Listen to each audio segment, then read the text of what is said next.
Hello, I am Certified Moth. Thank you for stopping into my video.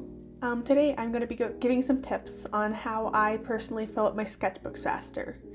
And I don't fill them up the fastest, but I'm able to fill them up about every month to 4 months, depending on the size of the sketchbook, how many pages, how big they are, if I'm filling out both sides. But compared to how it used to take me around a year or more, I think even sometimes, to fill one up, I think I've definitely gotten better at it, found some tips that personally help me fill mine out faster. But yeah, so let's get on with the video. So my first tip to fill my sketchbooks faster is to draw big. And this was definitely something I was very guilty of in my first sketchbooks, where I would get 5 to 10 or even more little drawings on each page, and it would just take ages to fill out. So one of the things that's really helped me is just getting comfortable sizing my drawings up.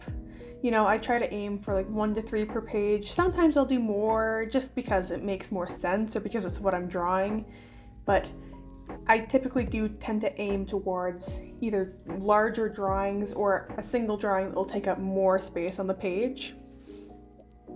And if you don't like lots of blank space in your page, then there's also a lot of stuff you can do still. You can add marker in the background or do tiny little fast doodles, or sometimes I use, well, actually I haven't done it in a while, but washi tape. You can use song lyrics, you can journal and write stuff, you can stick in paper and trash scraps.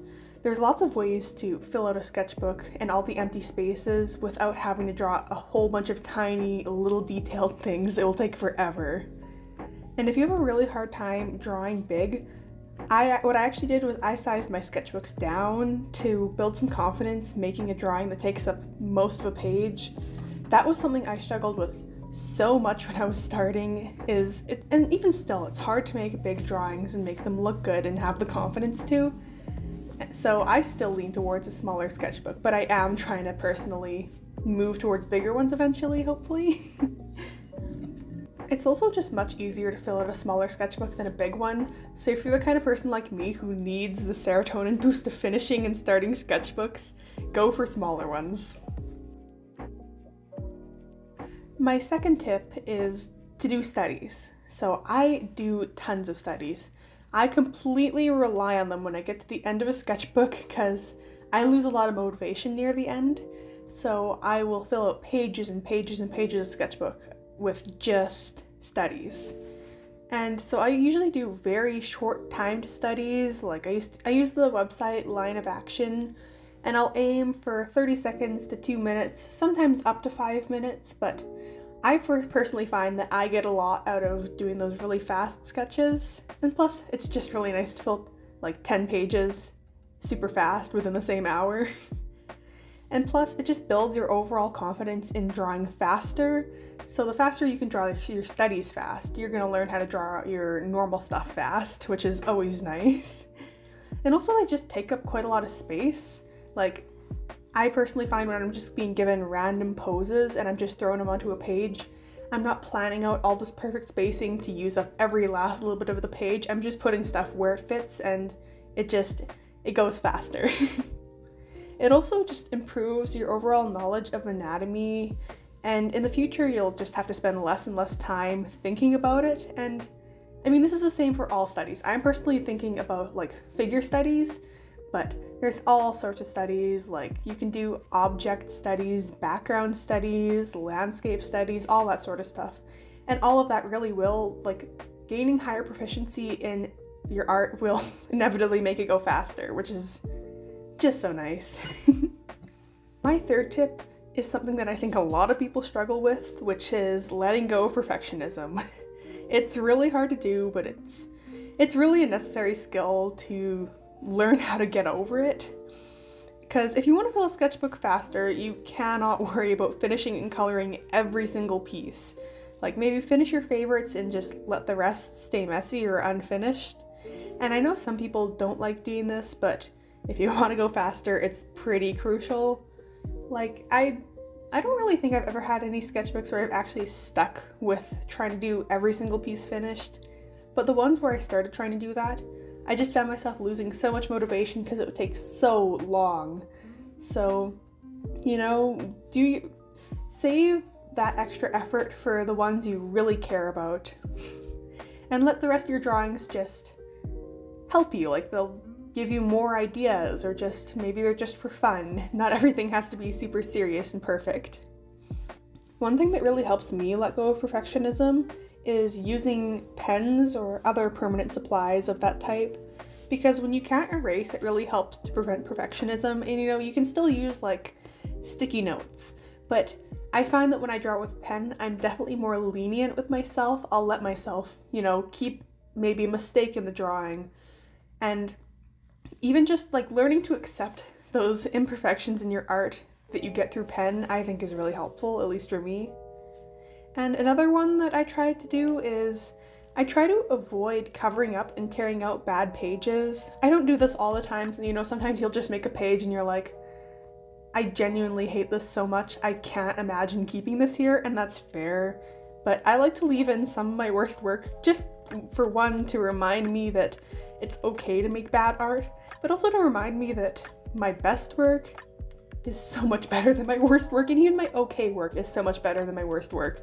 And when I keep my worst stuff in, my normal stuff feels so much better in comparison, whereas if I take it all out and all I have is my normal and best work, my normal work starts feeling like my bad work.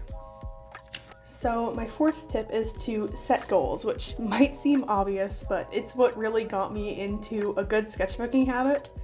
So one thing you can just do is set sketchbook goals of a few things to focus on, so then if you're out of ideas, you can look back and look at what you need to work on. But another thing is that I'd like to do is set a reasonable but still kind of ambitious goal of when to finish a sketchbook by, especially when I start to feel myself really slowing down. Like if I'm working on a really long sketchbook that's hard to get through, I'll get myself in a sort of habit, back into a habit by setting a goal like that. So one thing I like to do is I like to set a reasonable but still ambitious goal of when I want to finish a sketchbook by, especially if I'm doing a longer sketchbook and I start to feel myself slow down. So I'll set a goal of how many pages I would need to finish a day to reach that goal, like maybe 2 a day for 30 days. But also I try not to keep that too solid. Like I'll let myself make way more a day, and then if I've made way more one day, I can take a break another day if I'm just not feeling it, which is always nice. And I like to keep a tracker to fill out to remind me of my progress. I've only done that like once or twice because sometimes I just don't feel like having a tracker to fill stuff out, but if you're the kind of person who's really motivated by that visual, it's really helpful. The number one thing for this tip to remember is just keep your goals reasonable. Like it could just even be as simple as daily sketching goals, because if you start to say, okay, I'm gonna fill out like 5 or 10 pages a day for like, I don't know, 10 days, you're gonna find very quickly that's not a very reasonable goal. So I always go for an easy goal that I can surpass rather than one that I'm gonna be just struggling and wanting to just quit.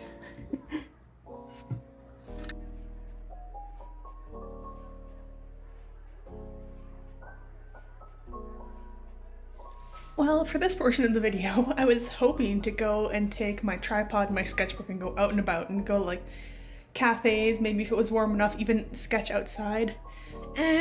No, it's -40 out right now, and it's kind of sounding like it's only gonna get colder. We're kind of in an extreme cold weather warning right now, so that's not happening. My fifth tip is to bring your sketchbook everywhere. That's something that has been so helpful to me in filling out my sketchbooks, because I used to be the kind of person where, sometimes it would be with me, most of the time it would be at home or left in my backpack. But now wherever I go, I have my sketchbook. Like if I'm waiting in line, or if I'm on public transit, going on a walk, to class, out to eat, to cafes, anywhere, I keep it with me because I find that if it's there, I'll draw on it. And even if I don't draw on it, it is there if I wanted to. But I find now that if I forget it, I'm just like, I'm so bored because I've just gotten into the habit of when I have a free moment, or if I'm waiting for something, or if I'm bored in class, to just pull out my sketchbook and start drawing. And I mean, yeah, you don't have to always be drawing, like it's good to take breaks. But it's also just, you know, just to have it even with you, even if you're not touching it. Like there's some days where I'll bring it with me in my bag and I just won't look at it. And that's fair. Sometimes you're not in the mood, but it's just good to have with you just to build that habit. And one thing I really like to do when I have my sketchbook with me is do real life studies of people and landscapes, because it's an extra fun challenge just because if you're drawing a person from real life, not only is it just different from looking at a picture, but also there's that extra challenge of trying to draw them before they move or they lose their pose or anything. Just a lot of fun. I really enjoy it personally. And plus that's just another, it's sort of like this with the studies, you fill up a sketchbook so fast doing that.